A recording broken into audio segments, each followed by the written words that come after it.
The flashing blue lights reflected off the water as the officers approached. Karen stood tall, arms crossed. Smug grin spread across her face, convinced she had finally won.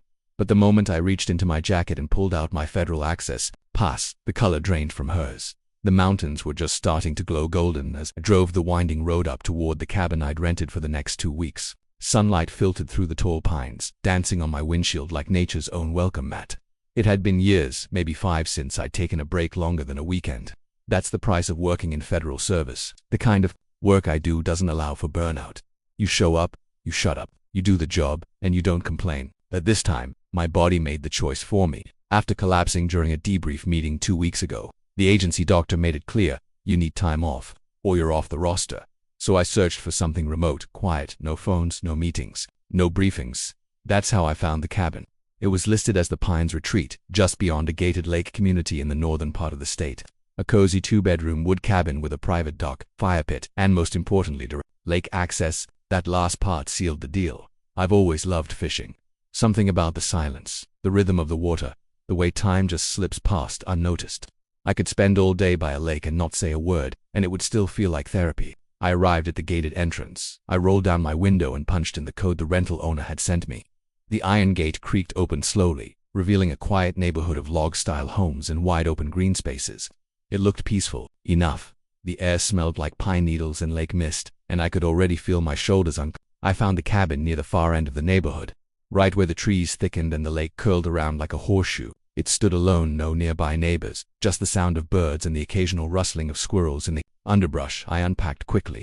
Nothing fancy, just duffels, my fishing gear, and a small cooler. The inside of the cabin was warm and rustic, with soft leather chairs, old wood floors, and a stone fireplace that still smelled faintly of burnt oak. I checked the Wi-Fi connection, weak to non-existent, and smiled. Just what I needed. I brewed a cup of coffee, grabbed a folding chair and my tackle box, and made my way down to the dock. The lake was glassy, catching the golden hour light like a mirror. I cast a line and let the silence take over. That was when I heard her voice. For the first time, it came from across the narrow cove, sharp and loud enough to carry over the still water. You, hey you, that's not a public dock. I turned my head slowly, half thinking I had misheard her. But there she was, arms crossed, posture stiff, glaring at me like I'd just broken into her house. She stood on her own deck about 50 feet across the water, mid-50s, short blonde bob, oversized sunglasses, and a voice that could curdle milk. I stood up, raising my hand in greeting. Evening, I called out, trying to sound friendly. This lake is for HOA members only, she shouted, ignoring the greeting. No outsiders, you're trespassing. I frowned slightly, still holding my fishing rod in one hand. I'm renting the cabin across from you, I replied calmly. It comes with full lake access. I have the paperwork if you'd like to see it. She didn't answer. Just stood there for a few more seconds, squinting at me like I was some kind of pest. Then, without another word, she turned and walked back into her house, slamming the sliding door behind her. I let out a quiet breath, shaking my head. Welcome to the neighborhood. I didn't think too much of it at first. Every neighborhood has one, that neighbor, the busybody, the self-appointed sheriff. I figured she'd cool off once she realized I wasn't some rowdy college kid or rule breaker. I wasn't even planning to stay in the community. The cabin sat just outside the HOA jurisdiction, but the dock and lake access were technically shared use areas, thanks to a quirky clause in a decades-old charter agreement. I knew that because I had read all the paperwork. I always do. The next morning I woke up early, made breakfast, and headed to the lake again. This time she was already outside, standing next to her deck railing with a clipboard. I kid you not, a clipboard. She didn't say anything, just scribbled something down as I walked by, then turned and disappeared again. Okay, I thought. So we're doing this. It got worse over the next few days. I'd find notes stuck to my cabin door, printed signs warning about unauthorized lake access and HOA rules enforcement. One afternoon, while I was gutting a fish on the dock, she stood 20 feet away snapping photos on her phone. Another time, she walked her dog right up to the edge of my property, pretending not to see me while loudly talking to someone on the phone about illegal activity on the water. I didn't bite. Not once. I kept to myself. I stayed polite. I even waved at her twice, just to let her know I wasn't hostile. But every inch of kindness was met with more hostility. I started wondering if this was personal or if she was just so consumed by the illusion of control that any break in her perfect order felt like war. Either way, she had made up her mind about me. I was the enemy. The turning point came on the 5th day. It was cloudy that morning. A gentle breeze stirred the trees, and the lake was darker than usual, shaded by the overcast sky. I had just cast my line when I heard voices behind me. Turning, I saw 2 men in uniform walking up the gravel path to my cabin. Sheriff's deputies. They weren't rushing, but they weren't exactly taking a stroll either. Karen followed close behind them, arms folded, chin raised, and the same smug look she'd worn all week. "You've got to be kidding me," I muttered, reeling in my line and standing up. The deputies approached with measured professionalism. One of them, a tall guy with a graying mustache, nodded toward me. "Sir, are you the one staying in this cabin?" "I am," I said evenly. "Is there a problem?" "We've had a report of unauthorized access to HOA property. Fishing without proper clearance. We need to see some identification in your rental agreement." Karen's arms were practically vibrating with excitement. "He's been warned. Multiple times," she chimed in. "I told you he was trouble. He thinks the rules don't apply to him." I looked from her to the officers. I could have gone off. I could have told them what a ridiculous mess this was, how the lake access was written into both the rental contract and the original development charter. But instead, I simply said, "I have something better than a contract." I reached into my jacket pocket slowly and pulled out a leather badge holder. The deputies paused. I flipped it open and held it steady. The badge gleamed in the cloudy light. "Special Agent Daniel Taylor," I said. "U.S. Federal Wildlife and Land Services. This cabin is part of a federal state leasing program for wilderness personnel. My presence here is not only authorized, it's protected under federal code. And for the record, I reviewed the HOA charter myself." Page 7. Section 3 Lake access is unrestricted to verified lessees, including government agents. "I can show you the document if you'd like." The two deputies exchanged glances. The older one reached for his radio. Karen's jaw dropped. Karen's jaw remained slack, her mouth slightly open like she had seen a ghost instead of a badge. She stood completely still while one of the deputies stepped away, speaking into his radio with a hushed, serious tone. The younger officer remained, with me, his eyes flicking between my ID and my face, as if waiting for something to click. I didn't blame him. People lie about being federal all the time. But everything about my demeanor said otherwise. My tone, my badge, the way I didn't flinch under pressure. Years in the field had taught me how to stay calm when things got tense. This situation was laughably low on my stress scale. Karen, on the other hand, had begun to unravel. Her arms dropped to her sides, and she glanced at the deputy on the radio, as if willing him to contradict me. When that didn't happen, she turned toward me, voice suddenly soft. "I wasn't aware the government was involved with any of the homes here. There's never been a mention at the HOA meetings." I didn't smile. I didn't gloat. I just looked her dead in the eye. "Because the agreement predates the HOA. It's part of a federal state initiative for wilderness preservation and enforcement. 3 of the outer cabins, including mine, are considered neutral zone residences. That's why your HOA doesn't have legal say over this stretch of the lake. It's written into the original land deed." She blinked fast, like she was trying to catch up. "Well, that may be, but you could have explained yourself earlier instead of acting like some stubborn tourist." "I was here to relax," I said plainly. I wasn't obligated to defend myself to someone who refused to listen. The deputy on the radio returned, nodding at his partner. "It checks out. He's exactly who he says he is, and more importantly, his rental agreement and presence here are fully backed by federal code. We're done here." Karen let out a quiet gasp. She took a half step forward, probably to protest again, but the older deputy turned to her with a different look now. Less professional courtesy, more quiet warning. "Ma'am, you called us here for what amounts to a false report. You were informed this man had authorization and continued to escalate. Do you understand how serious that could have become?" Karen folded her arms again, this time not in defiance but as a barrier, a defense. "I just wanted to make sure the rules were being followed. This community has standards." The younger officer gave her a pointed look. "You may want to brush up on your HOA's own charter before confronting someone next time, especially someone with a badge." I stayed silent. "Let them do the talking." Karen nodded tightly, then turned and walked away with clipped, jerky steps. She didn't slam the door to her house this time. She just disappeared into it. The deputies offered a quick apology on her behalf and thanked me for my cooperation. I gave them a respectful nod and watched them leave. The cruiser disappeared down the tree-lined road, and just like that, silence returned to the lake. But it wasn't the same kind of silence as before. Something had shifted. The air was still. The water still rippled gently, but there was now a vacuum in the space Karen once occupied. Her presence had loomed like a shadow over my cabin from the start, always watching, always judging. And now that her illusion of control had been cracked wide open, I could feel the tension evaporating. For the next few days, I didn't see her at all. No morning patrols, no passive-aggressive notes, no muttered phone calls about violations. Her blinds stayed drawn, her deck chair remained empty. The binoculars on her railing vanished. It was as if she'd packed herself away and buried the pieces out of embarrassment. And I didn't blame her. Some people, especially ones like Karen, built their entire identity around small zones of power. HOA boards, local committees, neighborhood watch groups. It's not that these positions are inherently bad. They can do good when run properly, but to certain people, they're just masks for control. When those masks get removed, They're left exposed, and people don't always know how to deal with that. I didn't hate Karen. I pitied her. By the end of the first week, I was fully immersed in cabin life, fishing each morning, hiking through the mountain trails after lunch, grilling by the fire pit each evening. I even started journaling again, something I hadn't done since my early days in the field. I found my breathing slower, my thoughts quieter. I slept through the night without waking up in cold sweats for the first time in years.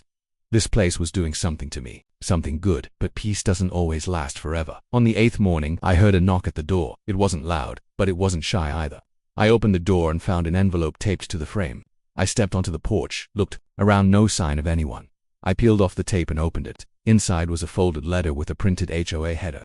It read, "Dear Mr. Taylor, we regret the misunderstanding that occurred during your stay. While our HOA is responsible for maintaining the integrity and safety of the community, we also value our legal agreements and relationships with government entities. Please accept our apologies for any inconvenience caused. We will ensure that no further incidents occur during your remaining stay. Regards, HOA Committee President P.S. Karen has voluntarily stepped down from her neighborhood enforcement role." I stared at the last line for a few seconds longer than the rest. Voluntarily stepped down. Translation: she was told to back off after getting a call from someone way above her level. HOA boards don't like trouble, and they definitely don't like being told they crossed a legal boundary. Karen had embarrassed the man. That meant she had to go quiet, at least for now. I folded the letter and tucked it in my coat pocket. No grin, no smug satisfaction, with just quiet affirmation that standing your ground, when done respectfully and legally, still mattered. Later that evening, I took my chair down to the dock again. The sun was setting behind the trees, casting long shadows across the water. I didn't bring my rod this time, just a beer and the sound of frogs chirping in the reeds. The lake looked different now for or mine, not in a possessive sense, but in the way a person reclaims space after feeling unwelcome.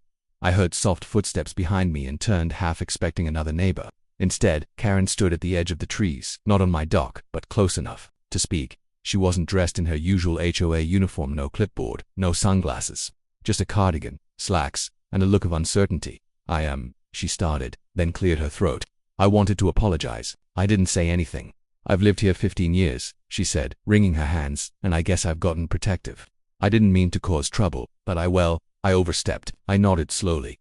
"You did." She looked down, then back up. "I won't bother you again." I studied her for a moment. Her voice didn't carry the usual superiority, no venom, just embarrassment and maybe a little fear. People don't apologize easily when their identity is tied to control. I respected the effort. "I accept your apology," I said finally. "We all make mistakes. But next time, ask before accusing." She nodded quickly. Yes, of course," without another word. She turned and walked back up the trail toward her house. That was the last I saw of her for a while. The remaining week was blissful. Rain came for 2 days, and I sat by the fireplace reading and journaling.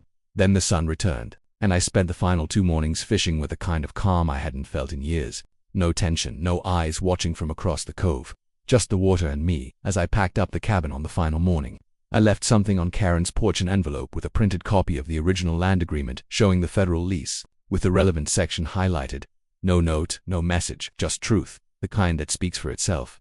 Some fences don't need to be rebuilt, just better understood. The sun had barely risen when I backed out of the gravel driveway for the last time. The cabin quiet and still disappeared behind the trees as I turned onto the winding mountain road. My 2-week leave was officially over. My phone, which I'd shut off the entire trip, was buzzing with unread emails and text messages from DC, but I didn't touch it. Not yet. I wasn't ready to give up the peace. I wasn't ready to trade pine trees for briefing rooms. Not just yet. The first hour of the drive was smooth and silent. My truck hummed along the 2-lane road as the forest peeled back slowly on either side. But around mile 60, as I passed through a narrow cut in the ridge, my phone finally caught a strong signal. It lit up instantly. Voicemail alerts, texts, a couple of missed calls from Director Holtz. I sighed. Holtz didn't usually call unless it was something serious. Pulling over near a scenic overlook, I grabbed a protein bar from the glove box and listened to the voicemail. "Taylor, it's Holtz. I know you're off-grid, but we've got a situation, and your name just got dragged into it. Something about the Lake Pine development, your vacation spot. Call me when you get this." I stared at the phone. "What now?" I called back immediately. Holtz answered on the first ring. "Tell me you're not still in that HOA community." "Left an hour ago," I replied. "I'm halfway back to the highway. What's going on?" He let out a breath. "You kicked a hornet's nest, Taylor, and now they're trying to sting the whole agency." I raised an eyebrow. "Karen." "Apparently," he said. "The woman filed a formal complaint. Not just with the county, she went all the way to a congressman." Claims federal officers are abusing public land and intimidating private citizens. She's screaming about jurisdictional overreach, unauthorized occupation, and get this government invasion of community resources. I couldn't help it. I laughed. She doesn't know when to quit. She doesn't, Holtz said dryly. And now some bureaucrats in state land management are poking into our lease agreement. They're demanding verification, satellite usage maps, boundary documents, everything. Well, let them poke, I said, leaning on the steering wheel. Everything's in order.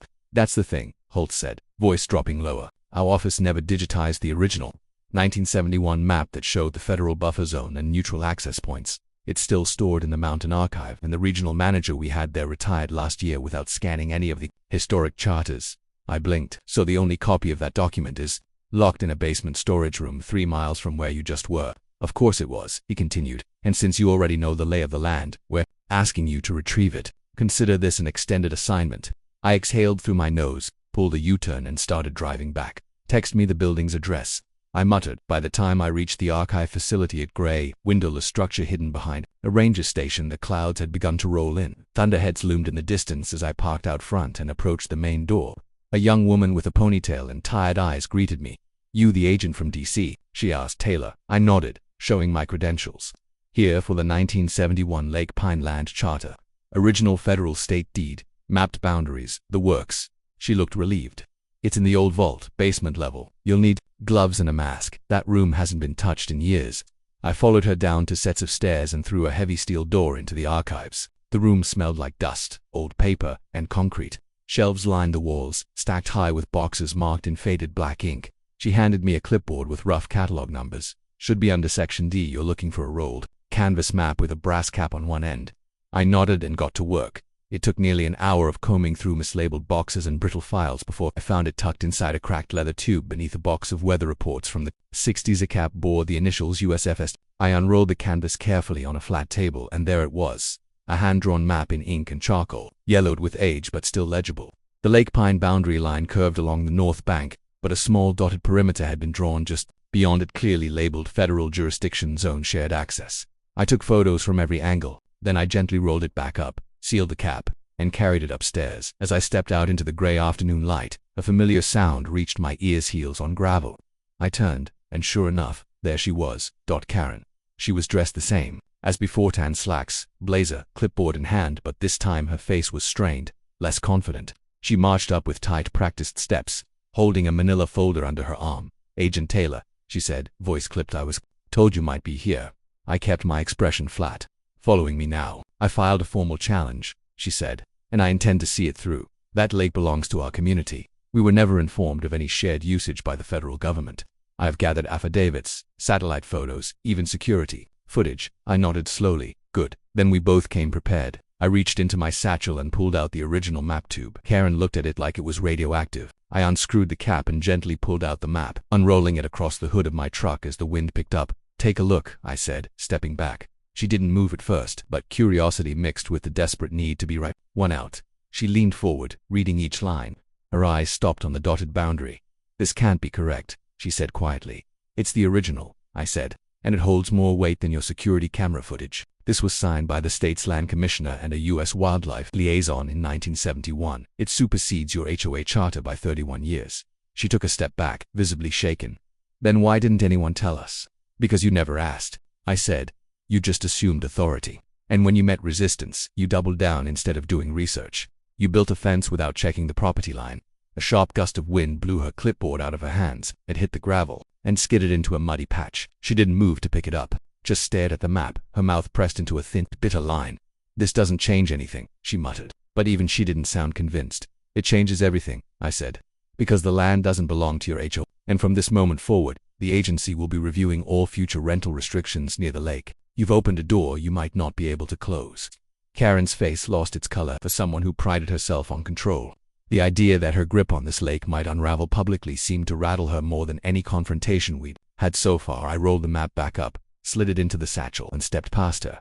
You wanted attention, Karen, I said as I opened my truck door. Now you've got it. The next move isn't yours. I left her standing there in the gravel, clipboard forgotten, arms limp at her sides as the first drops of rain began to fall. 3 days after retrieving the map, I was back in D.C., sitting in a windowless meeting room surrounded by government lawyers, policy advisors, and one very tired land use specialist from the Department of the Interior. We had spread the digitized version of the 1971 Lake Pine Charter across the conference table, along with copies of the lease agreement and a printout of Karen's formal complaint. "Tell me again," Director Holtz said, pressing his fingers to his temple. "She filed this after you showed her the badge."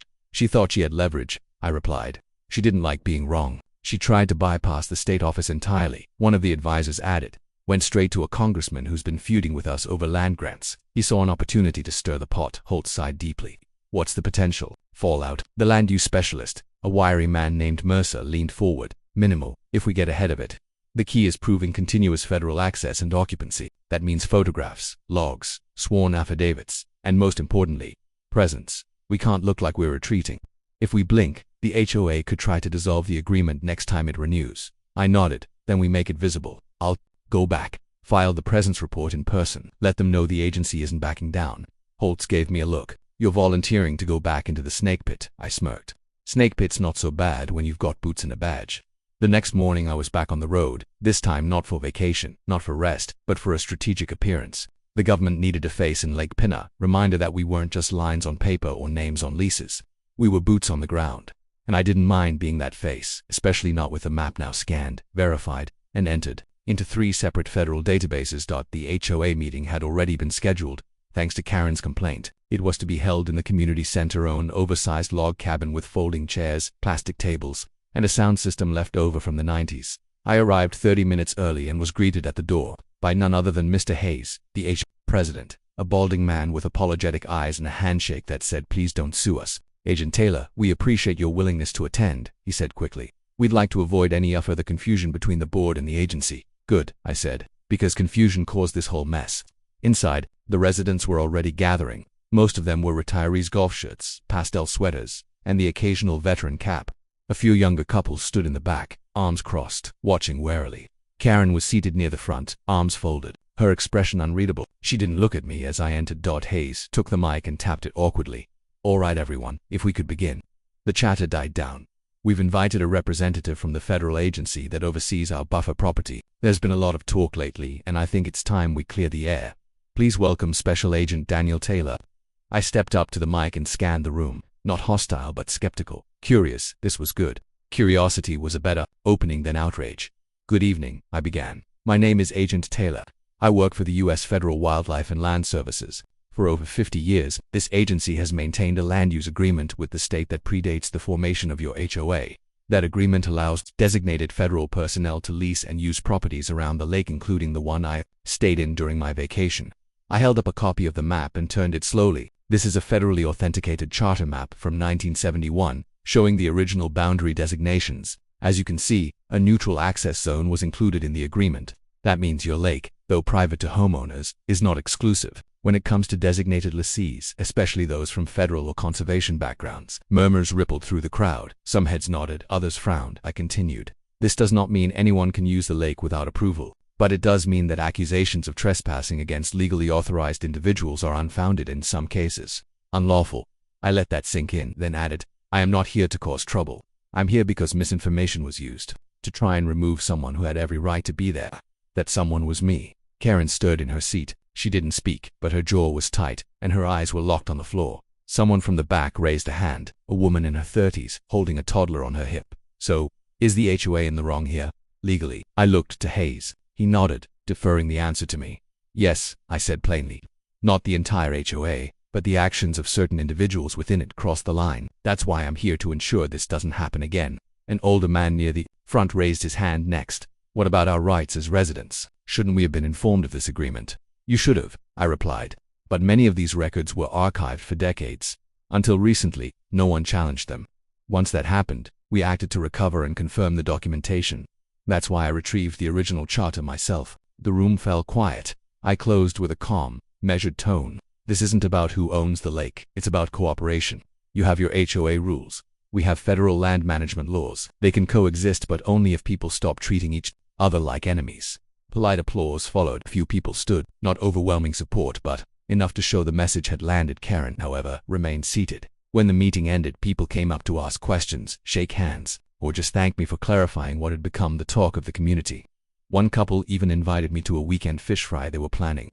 I politely declined, explaining that I was due back in DC within 48 hours. Still, the offer felt like a symbolic shift acceptance, or at least acknowledgement. Karen waited until nearly everyone had left before approaching. Her clipboard was gone this time. "I read the charter," she said quietly, stopping a few feet from me. "Page 7, Section 3. The language is clear." I nodded. It always was. She hesitated, then said, "I wasn't trying to cause harm. I thought I was protecting the community." "I know," I replied, "but protecting and controlling aren't the same thing. You saw someone you didn't recognize and you assumed the worst." Her face tightened. I realized that now. There was a pause between us. She wasn't apologizing again. This wasn't an olive branch. It was something more complicated. A slow recognition that her world wasn't as solid as she'd believed, that the fences she thought were impenetrable had always been just lines on a map. She looked at me one last time and said, "Are you coming back next year?" "Maybe," I said, "if the lake stays quiet." She gave the smallest of nods, then turned and walked out into the night. The community center emptied behind her, and I stood alone near the podium for a moment longer, letting the silence settle. The lines between authority and overreach had been redrawn in this place not by shouting or threats, but by truth. And sometimes, that's all it takes: a map, a badge, and a little patience. It had been a little over 2 weeks since the HOA meeting when the final confirmation letter landed on my desk. Stamped and sealed by the Department of Interior, it officially reaffirmed the standing rights of federal lessees around Lake Pine, and declared the original 1971 charter as complete and binding. That one document put the issue to bed in legal terms, but the ripples of what happened in that lakeside neighborhood would stretch far beyond paperwork back in DC. My office felt colder, more sterile than I remembered. The walls were bare, except for one framed commendation and a faded black and white photo of my dad in uniform, holding a trout almost bigger than the boat he caught it from. I'd put it up years ago to remind myself that even in a job filled with codes and conduct, there was room for peace, quiet, and the satisfaction of good work done the right way. This Lake Pine assignment hadn't been on any official mission roster. It had started as a vacation, a retreat, a personal weekend with fishing gear in a cabin passed down through a quiet bureaucratic favor. But it turned into something else, something messier, more human, and I had no idea how much it was. Still going to unfold. Around noon that day, I received a call from Mr. Hayes, the HOA president. His voice was more relaxed than the first time we'd spoken, though still tinged with formal politeness. "Agent Taylor," he said, "I wanted to inform you of something personally. Karen has stepped down from the HOA board, effective immediately." I leaned back in my chair, voluntarily. Yes, she said it was time to reprioritize. That's the phrase she used. There was a pause. We both knew what that meant without saying it outright. Karen had overstepped. She had tried to push out a federal agent under false pretenses, embarrassed herself at a community meeting, and learned to light that some lines were drawn in ink, not sand. "I'll be honest," Hayes continued. "A few board members wanted to censure her outright, but she resigned before it came to that. And, well, some of us think she learned her lesson." "She's not the only one who needed a reminder," I said. "That entire neighborhood needed to see what the law really says." "She wasn't wrong about everything," Hayes added, almost reluctantly. "She was right to say things had become loose, too many assumptions, not enough clarity. If anything, this situation forced us to look inward, and that might be the best thing that's happened to this HOA in years." I respected that perspective. It wasn't easy for someone in Hayes' position to admit fault or ambiguity, and I could tell he meant it. Before we ended the call, he said something that caught me off guard. "By the way, there's a spot on the Community Planning Council reserved for non-residents who lease property long-term. You'd qualify. I know it's not your permanent home, but if you're ever interested in shaping how things work out there." I chuckled. "I think I've done enough shaping for 1 year." He laughed back. "Fair enough." When I hung up, I stared out the window at the bustling street below. The idea of returning as more than a visitor had a strange kind of appeal. There was something poetic about helping guide the very community that once tried to throw me out. But I also knew the work I did in DC mattered. It was easy to forget that until people like Karen reminded you how fragile structure can be, how a simple misunderstanding, a little power in the wrong hands, could tear at the edges of something carefully built. A few weeks later, I returned to Lake Pine, not as an agent this time, not for an inspection or legal follow-up, but as myself. The weather had begun to shift into early fall, crisp air threading through the evergreens and skipping across the lake in delicate ripples. The cabin was just as I'd left it, though someone from the agency had added a small bronze placard near the mailbox that read, "Federal Lease Authorized Occupant." Subtle, but unmistakable. I spent the first evening sitting on the dock with a cup of black coffee, watching the sun disappear behind the trees. No one came down to confront me. No passive-aggressive neighbors, no clipboard warriors, no Karen, just quiet. And then, about an hour before sunset, I heard soft footsteps on the gravel path behind the cabin. Turning around, I saw her, Karen, no clipboard this time, no sharp lines in her brow, just a jacket zipped up to her chin and a paper bag in one hand. "I brought something," she said, holding the bag out awkwardly. I stood, wary but calm. Is it another complaint? She half smiled. Blueberry muffins. From that farmer's market you mentioned in the meeting. I took the bag. Still warm. Thanks. She sat on the edge of the dock without invitation, but I didn't stop her. For a while, neither of us spoke. The water lapped gently at the pilings. A pair of ducks drifted by in lazy circles. I was wrong, she said finally, not looking. About me. About a lot of things. About you. I didn't respond right away. Just watched the wind carry golden leaves across the surface of the lake. You weren't the only one, I said eventually. But at least you showed up to hear the truth. She nodded. I think I got scared. Losing control is a strange kind of grief. Makes you lash out. Most people don't call the cops when they're grieving, I replied, with a faint grin. Karen laughed quietly. True. We shared the muffins without ceremony. They were better than I expected. After a while, she stood and dusted off her hands. Well, I won't bother you again. I just wanted to say it out loud that I was wrong. That you belong here. I nodded. We both do, in different ways. She turned to leave, then paused. If you ever want to teach a community safety course or something, let me know. I think people would listen to you now. Maybe, I said. We'll see. She walked away slowly, fading into the tree line until only the rustle of leaves marked her passing that night. As I locked up the cabin and climbed into bed, I thought about all the pieces that had come together: the map, the badge, the meeting, and the slow but sure shift of a community learning how to live beside the rules instead of around them. Lake Pine wasn't perfect. It had fences, both visible and invisible. But for the first time in years, it felt like those fences weren't just keeping people out, they were guiding them in the right direction. And as I drifted to sleep with the scent of pine wood and muffins in the air, I knew this chapter of my life had closed exactly the way it should. Not with confrontation, but with understanding. If you enjoyed this story, don't forget to like, share, and drop your thoughts in the comments. Subscribe to Bright Reality for more powerful true story dramas every week.